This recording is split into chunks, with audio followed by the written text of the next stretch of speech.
Hey there, and welcome to the I Want to Know podcast. I'm Josh Spector, and I am your host. If you don't know who I am, I'm the creator of the For the Interested newsletter, which you can check out at fortheinterested.com. If you're new here, welcome. This podcast exists for a simple reason, and that reason is to help creative entrepreneurs get their questions answered.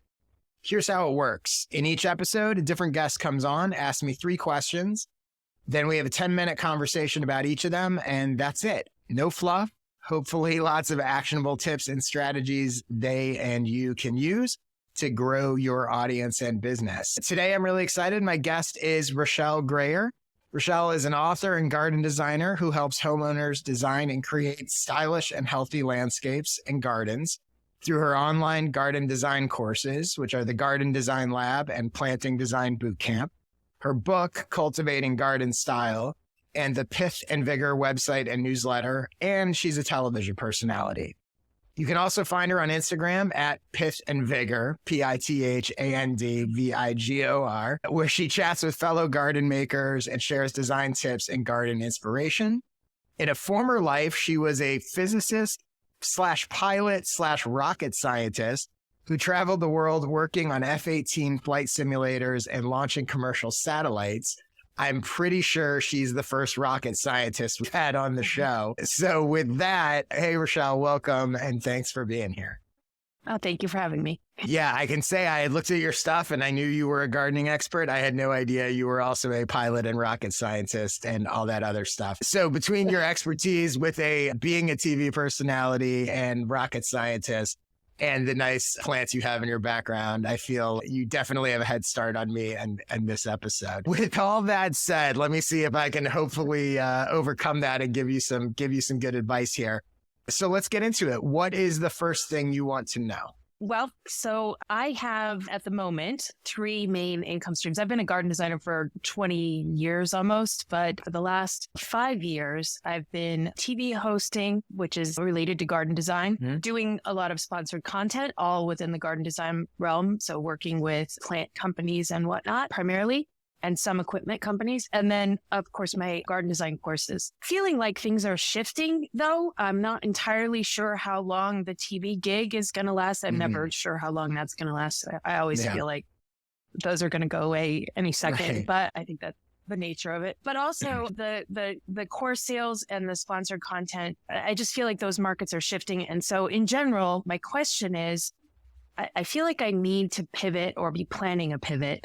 And I'm wondering, how would you recommend going about taking all of these things that I'm fairly established and pivoting within my realm? I'm not talking about like something entirely new, but new revenue streams, and how to do that effectively and pivot to something new while potentially starting to kill off some of the other ones. I'm not really sure. And how do you decide what's the best way to do that? What's the best way to go?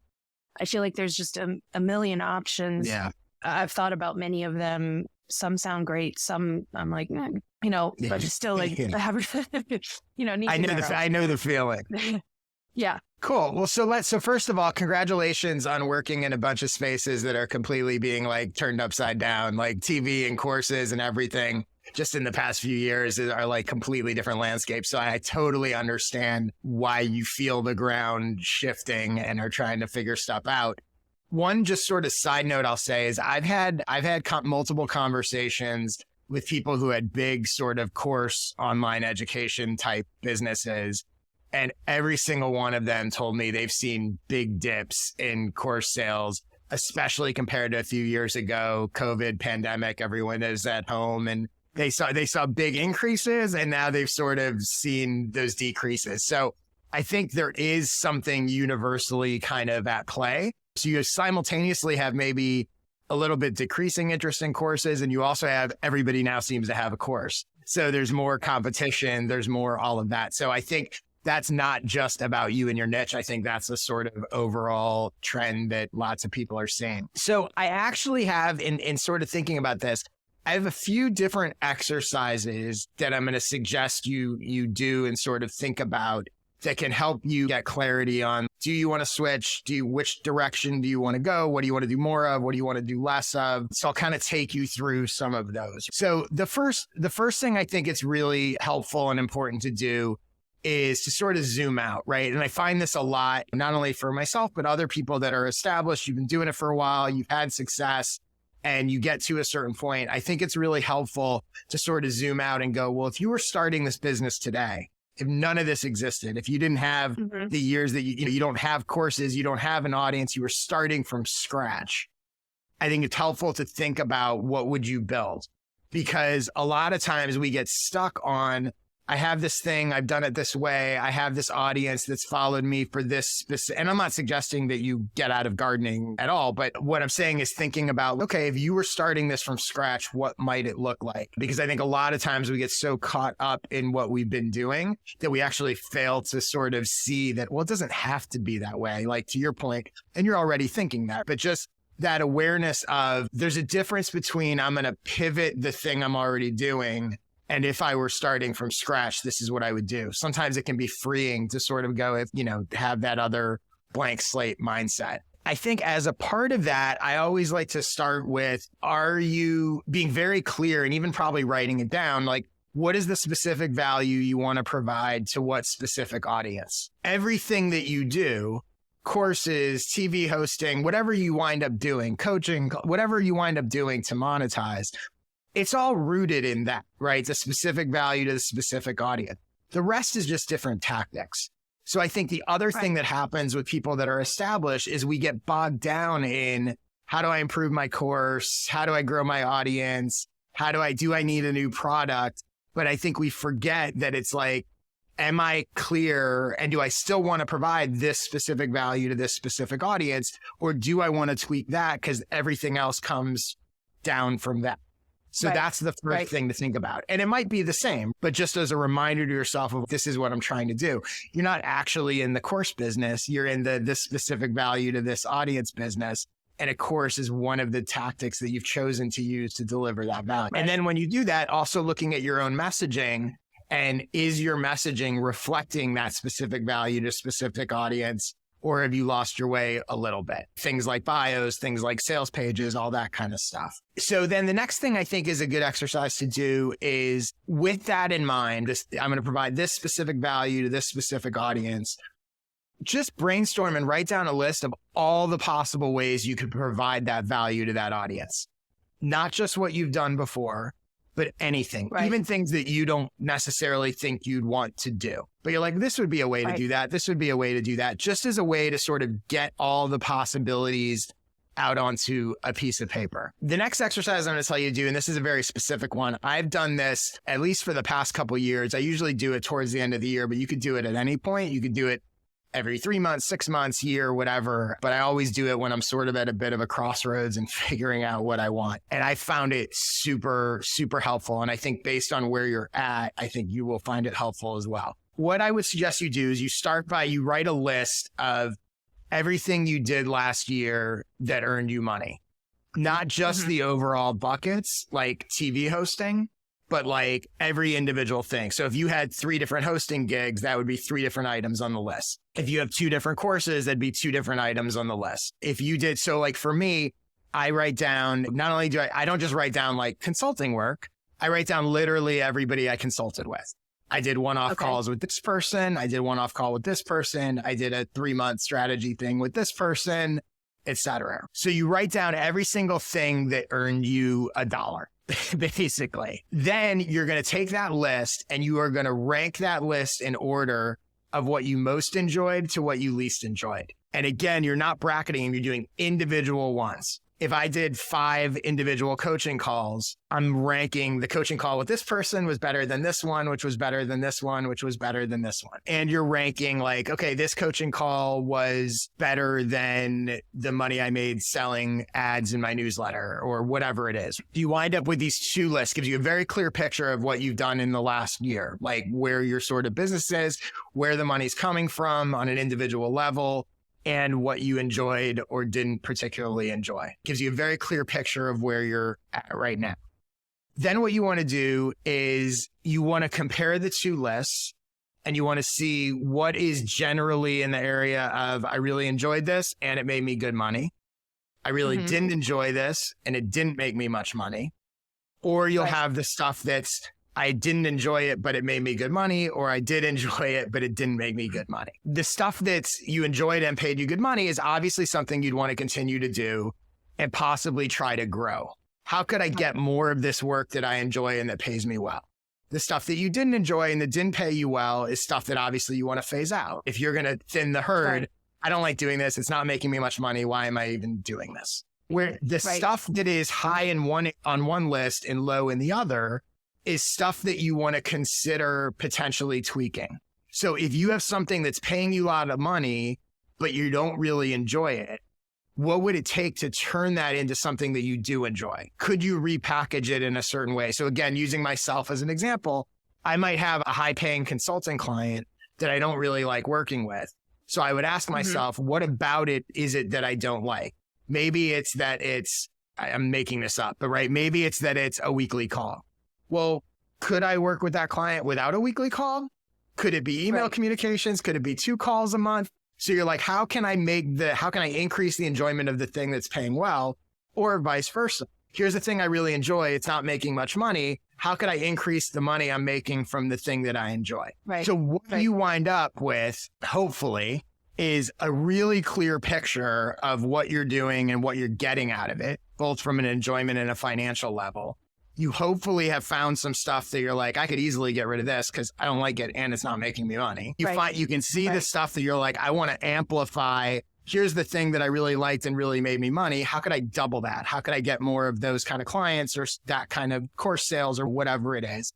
And then that in between stuff, which you won't always be able to tweak it, but you can look at it and go, okay, well, I'm getting something out of this. How could I raise it on that other chart to make it a sort of win-win as opposed to win on one, loss on the other? Does that all make sense? Oh, definitely. Absolutely.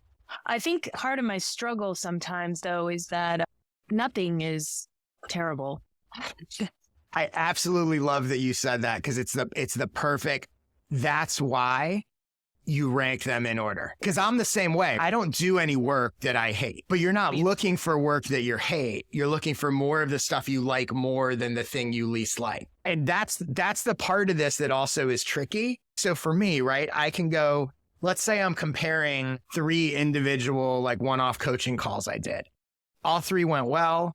The work that I do in them is basically the same, but they were 3 different people. And forcing myself to go, well, if I had to rank these, how would I rank them? And it might be on sort of alternate stuff, right? It might be like, well, I like this one the best because they're doing something that's really like impactful on the world. It's going to make the world a better place. Whereas this other one was just about making money. I'm happy to do both, but that's telling me something. Forcing yourself to rank stuff, even if you like it, forces you to think through like what would be the ideal. Yeah. One of my biggest things, this actually leads into the next question a little bit, is I love my courses. I love teaching them. I love having students. I love doing all the bits and pieces that are part of it. The part I least like is I can't stand Facebook, for example, but I do Facebook ads. I've also. So let's actually, before you get into this, let's jump because this is a nice segue. Let's jump to the second question. So let me know what the second thing is you want to know. Give some context for sort of because I know that's where you're headed. So let's give me some context for your situation and what you're trying to figure out. Okay. So as I mentioned before, I've got these courses. I've been doing them for 5 years now. I've reworked them one time a couple of years ago. That was in a big effort to go from doing the courses like a couple times a year to an evergreen sort of model. And part of that, I set up the whole webinar and all of that. So when I started, I had almost no competition at all. There were courses, but none of them were online. You had to go to the local botanic garden or university or something like that. And now there's plenty of other people who are doing similar or even straight up copying some days. So there's a lot, or not a lot, but certainly there's competition. And things like Facebook ads where they once went like crazy. Now they don't. I feel like there's a lot of reasons for things feeling very flat. One of them is maybe a staleness in general. Like maybe it's time that I switch things up again. Mhm. My product as it stands has been in the market for a couple of years now, 5 years overall without a major change. Maybe I'm a little stale or something with all of it. My product is a little more expensive than other people. They also get more. So maybe there's something with that. How But much is your it product? requires- What do you charge for it?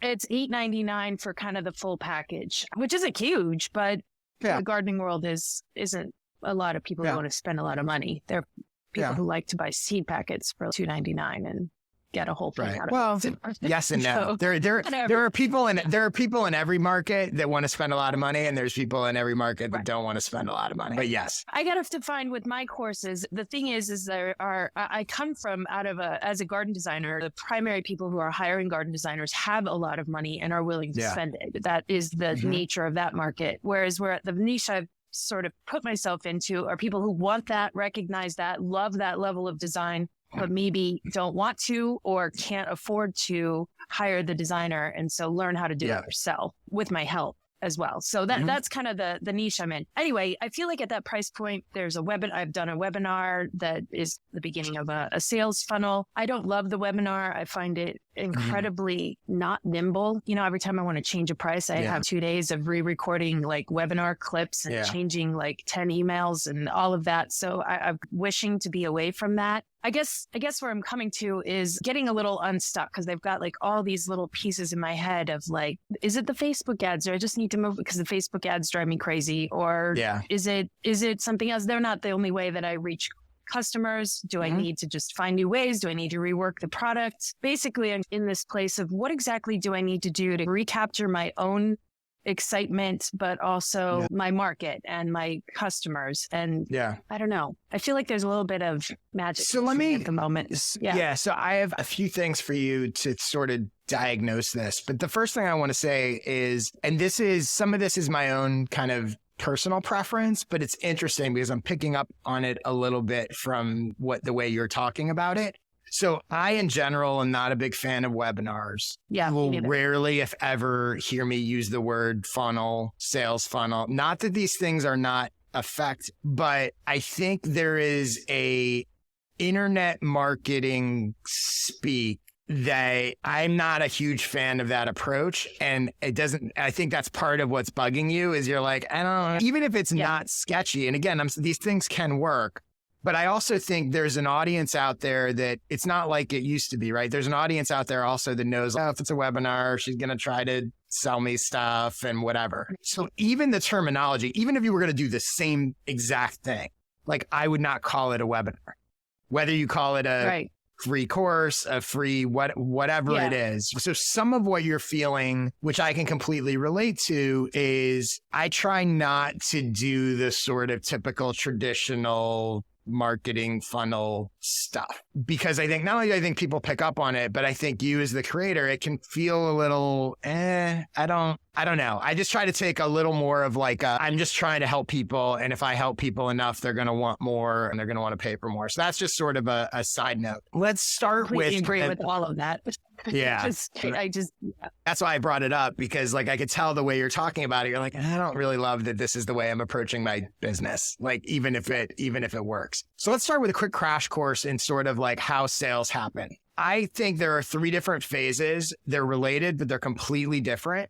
And I actually think each one requires its own strategy. And I think a lot of times people lump them all together. And I like to look at them separately. The way I see it is the 3 phases are the first phase is the sort of awareness and discovery phase. How do people find you? If you're not getting discovered, you're not going to make sales. The second phase is how do the people that discover you and find you connect with you? I call it the connection phase. Do they follow you? Do they get on your email list, et cetera?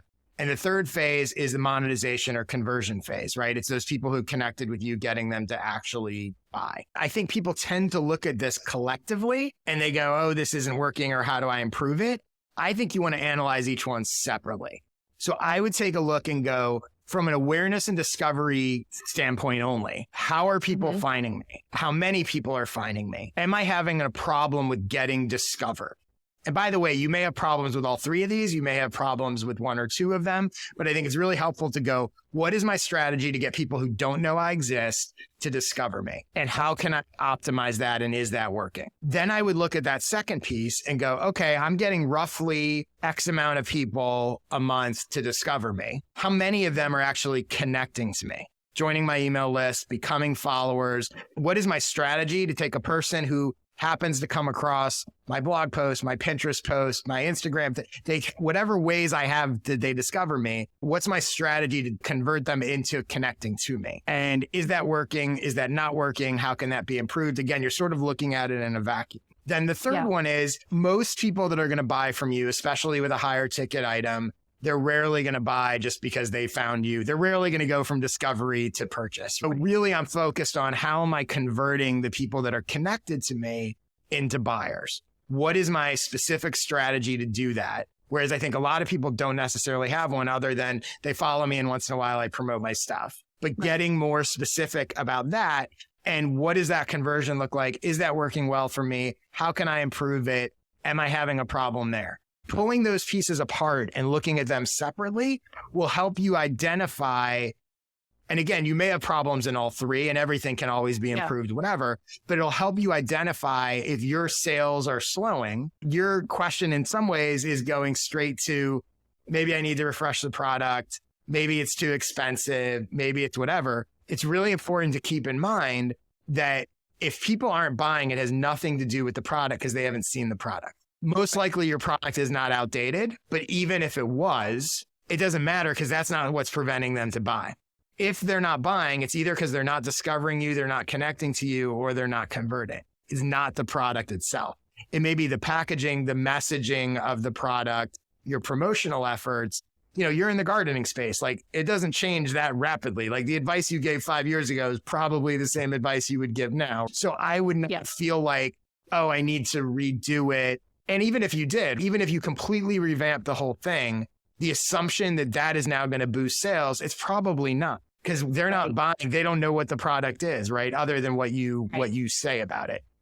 So I would look at each of those sort of phases individually. And then within them, a couple of things to think about, right? If you have an awareness or discovery problem, like I would think about what else can you do to get in front of people, right? How are they discovering you? From a conversion standpoint, I think this is really important. What percentage of your audience that's connected to you is converting and has that decreased? So and you can do this based on email lists, social followers, whatever sort of how you want to do it. Let's just take email lists, for example. If 3 years ago, 5% of your email list was buying from you, that'd be high. I'm not suggesting it should be that, but if 5% was buying 3 years ago and now 1% are buying, that's worth thinking about. Why are the people that are connected with you now not buying and they used to? It's a conversion problem. Right. If before when you would get, I'm making this up, if before you had an Instagram following of 50,000 people and you had a 5,000 person email list, and now you have 100,000 Instagram followers, but your email list is still only 6,000. Why are all those new Instagram people not subscribing to your newsletter? It's a connection problem. How can you amp that up? If those numbers are staying consistent,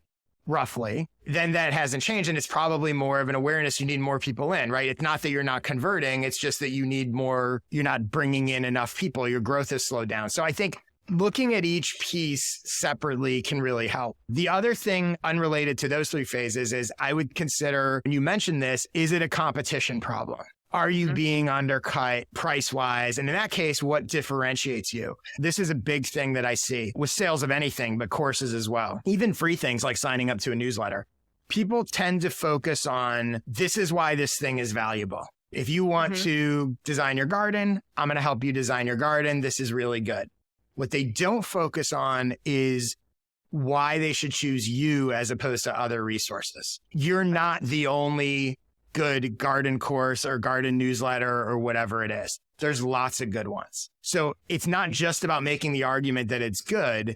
It's making the argument about, for this particular specific type of person, this is why you should choose mine as opposed to this other one, and make sure that that is in your messaging. So if competition you feel like is a problem, and again, it's not just about price. Like a higher price point can actually be beneficial to you. It can differentiate you. So it's not just like, oh, well, they're going for the other one because it's cheaper. How do you make the argument that there's a reason to choose yours as opposed to the other one? That gets into sort of differentiating yourself. But with all your messaging, making sure that you're not just saying, hey, this is good, you'll find it helpful. Saying, if you're this kind of person who wants this kind of thing, this is the one for you. If you're not, go ahead. If you're the person that just wants to buy $2.99 seeds, this isn't for you. One last thing is I would also, if you haven't already, talk to your audience individually. Why do they buy? Why do they not buy? Get a sense and pay attention very closely to the words that they use, because you can then use that in your copywriting, not quoting them. But if the people that are buying are all telling you a certain thing, I'm making this up, but if they're all using the word landscaping and you're using the word garden, maybe some of your messaging should include landscaping. If they're all saying, I'm buying because, yeah, I could afford to hire someone to do it, but I get pleasure in gardening and doing things myself, then maybe some of your messaging becomes the gardening course for people who like to do it themselves. You'll learn a lot by talking to them. Then the other thing I was going to say is if you're going to come up with new products or refresh the course or whatever, think about your existing buyers. You've been doing this for a while. I imagine you've sold a decent amount and you have a decent list of existing buyers.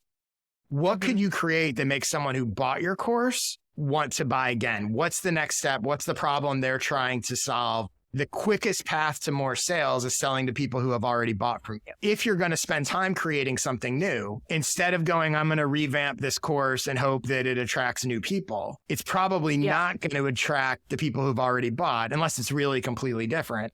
I would be looking at it and go, what could I create that 25 to 50% or more of the people who have already bought from me and like the course would buy? How can I turn an $800 customer into a $1,600 customer? The other thing that happens is in that hypothetical, you're now doubling the lifetime value of any new customer. I'm thinking through all of this, somebody who buys that full package, I have never given them any reason to ever buy from me again. And to a point of weirdly so. I don't know why I did. I gave them lifetime access to not just the course. The course is one thing. But we have monthly live sessions and I gave people lifetime access to the monthly live sessions. Why did I do that? So I would definitely think about what else you could sell them, especially if you're going to create a new product. You could potentially think about, is there a community play? You see lots of people do that, right? You buy the course and then you create some kind of community that's like a monthly recurring thing. That can be a lot of work, but it depends sort of what you want to do or not do.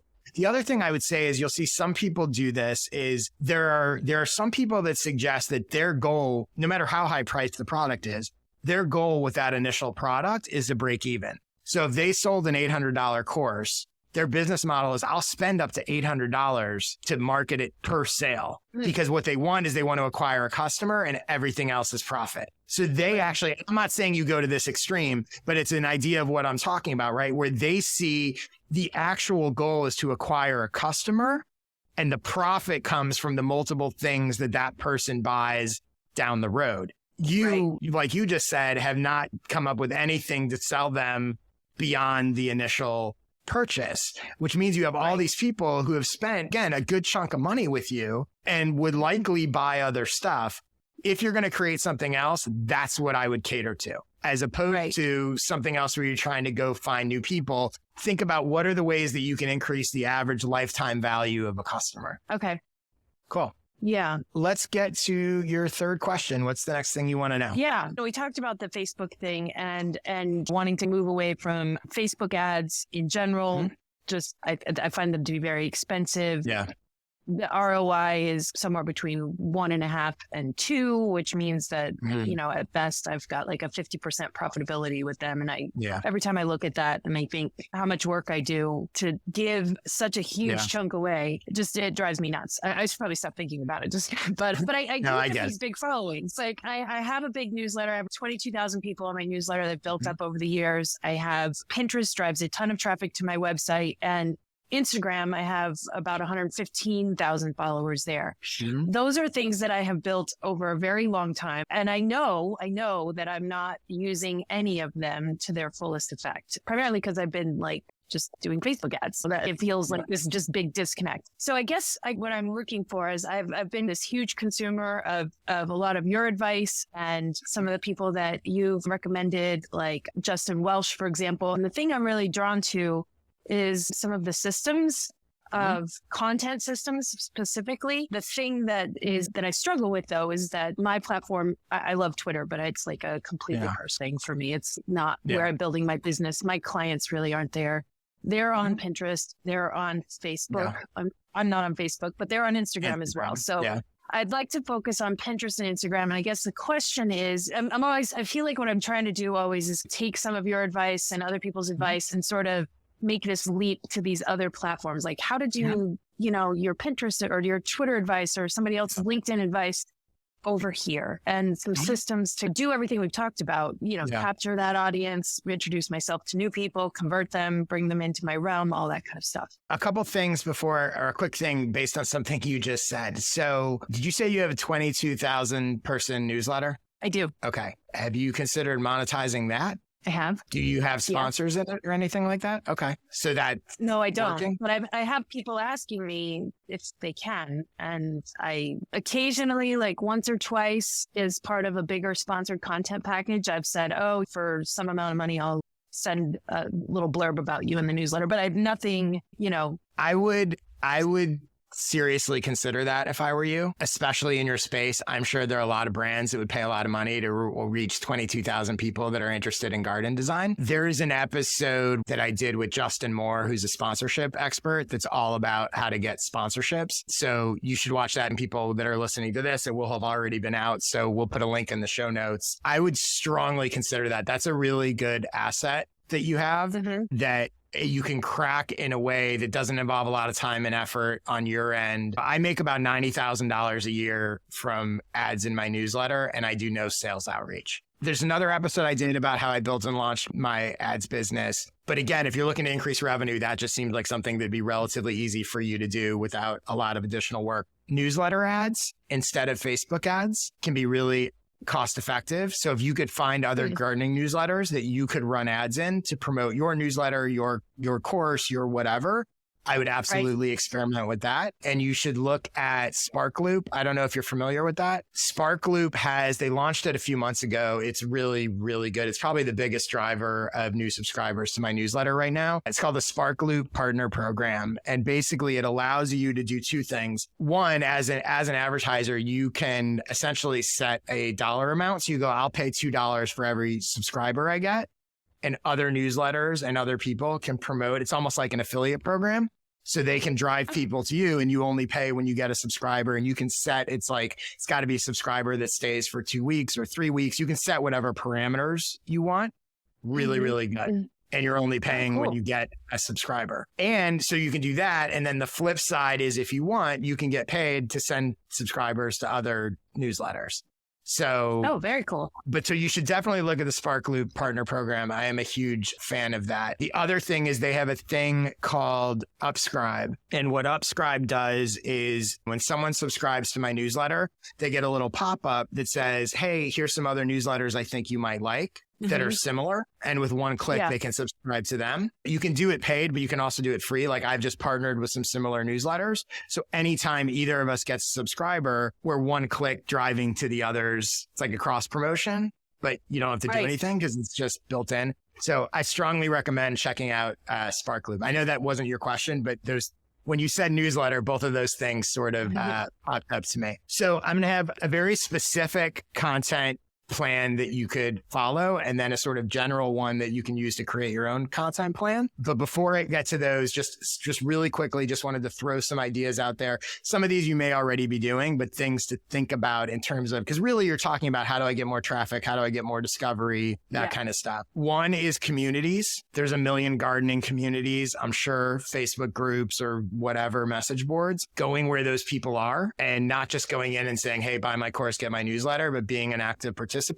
You'll be able to showcase your knowledge. It's a great way to get people to discover you. Also, you can find other people's paid communities because then you're not only reaching people interested in gardening, but you're reaching people who are paying to talk about gardening. I just joined Jay Clouse, Creator Science, has a paid community called The Lab. I literally just joined yesterday. And I think in less than 24 hours had 2 people buy products from me without me pitching it. Just giving them advice. They were asking questions and I was like, hey, you might want to try X, Y, and Z. And then they checked out my stuff and bought my stuff. So that's something to think about. Do you do much with SEO? I'm not a big SEO person, but do you get much search traffic? I get some. Yeah, I get stuff on weird stuff. Like I'm always trying to figure out like, how do I get it on the stuff that's better? But you might want to consider that or look into it because you're in a space where I'm sure tons of people are looking for gardening stuff. So it is a way that if you optimize, you can start getting free, consistent traffic. Again, I'm not an expert in it, but that would be something to consider. The other thing is, are you doing anything with YouTube?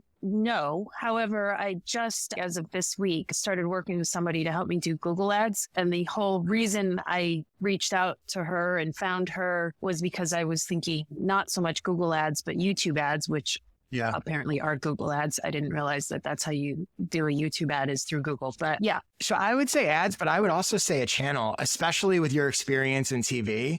And there's a million people searching YouTube for all sorts of gardening stuff. And even if you're not, number one, you could repurpose, I assume a lot of your course is video. So you could repurpose course excerpts, which would be interesting. You could potentially rank well for certain things that people are searching for. And so even if you didn't approach YouTube as, oh, I'm going to do 2 videos a week or a video a week or whatever, even if you were like, I'm just going to strategically put a few videos out there that address specific things people are searching for, let alone that if you did commit to it more, you could eventually monetize and whatever. But I'm not even talking about that. I just think it's a really easy way for you to get found and you're in a very visual niche and you're comfortable on camera. So that would be something that I would definitely consider. I have 5 years of monthly Q&A sessions. Yep. With 5 years. And each Q&A session runs an hour to 2 hours. I answer anywhere between a half a dozen and a dozen questions for people. If nothing else, like why not chop it up and put it out there? Even if you're not going to, that's not going to, you can even hire somebody to just be like, look, I want you to cut X number of clips from this and upload it. And even if you're not going to be doing new stuff, right, you're sitting on stuff that could be driving people to you. Why not do it? Okay, so content creation system. So I'm going to give you one. So this is a specific one that I think works for any niche and I think can be adapted to work for any platform. So here's what you do. Basically, I call it like the 90-day content library system. I'll put a link in the show notes. I did share something about this elsewhere if people want to read up on it. But so here's what you're going to do. Step 1, you're going to pick a specific audience you want to help accomplish a specific goal. You already have that basically, so you know what you want to do.